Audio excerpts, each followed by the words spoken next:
फिलहाल हमने देखा है कि तमाम रेल काउंटर्स लोअर लेवल से रिकवर करते हुए दिखाई दिए हैं ऊपरी स्तरों से हेवी प्रॉफिट टेकिंग के बाद।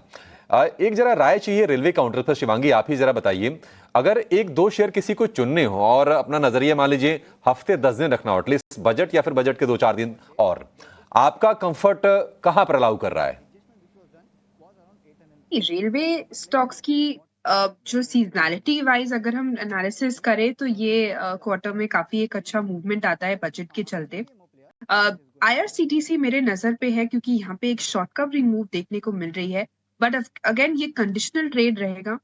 यहाँ पे हमने देखा है कि 780 का एक हाई था, वो कल स्टॉक ने एक निकाला है, बट अगेन इसका जो 50 एक्सपोनेंशियल मूविंग एवरेज है वो सरपास करना इंपॉर्टेंट है। तो ये अगर 800 के ऊपर होल्ड करता है तो हम यहाँ पे बाइंग की अपॉर्चुनिटीज ढूंढे, और 830 850 तक के टारगेट्स यहाँ बनते हुए दिख रहे हैं, दो टारगेट्स है, बट 800 के ऊपर होल्ड करे तभी 785 पे एक इम्पोर्टेंट सपोर्ट है। ये नजरिया आईआरएफसी पर, इसके अलावा कुछ और रेलवे स्टॉक्स पर भी हमने चर्चा की। हम आपको लगातार बजट से जुड़ी हर बारीकी हर खबर दिखाते हैं। वैसी एक एक्सक्लूसिव खबर इंफ्रास्ट्रक्चर सेक्टर को लेकर। बजट में इंफ्रा सेक्टर को लेकर खासकर रेलवे और हाईवे पर बड़ा फोकस हो सकता है।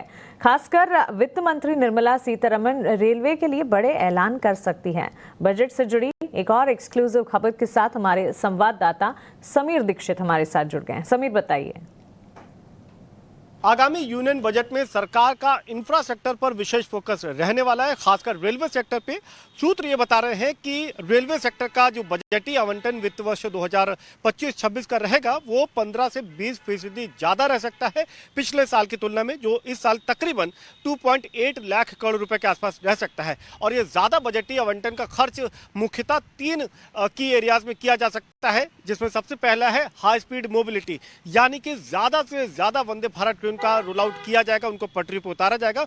उसमें भी जो sleeper variant Vande Bharat train है उनके जरिए लॉन्ग डिस्टेंस जर्नी को कम समय में और आरामदायक तरीके से यात्री पूरा कर पाए, तो ये sleeper variant Vande Bharat train की संख्या को बढ़ाने पर फोकस रहेगा। दूसरी बात यह है कि सरकार सेफ्टी पर फोकस कर रही है रेलवे में, इसलिए जो कवच सिस्टम है, एंटी कोलिजन सेफ्टी मैकेनिज्म, इसका जो नेटवर्क है इसको बढ़ाया जाएगा, यानी कि तकरीबन 5000 रेल नेटवर्क को, रेलवे लाइन को इसके कवच के दायरे में लाना, 10,000 लोकोमोटिव को 2 साल के भीतर कवच से उसमें इक्विप्ड करना, यह भी लक्ष्य रेलवे का है।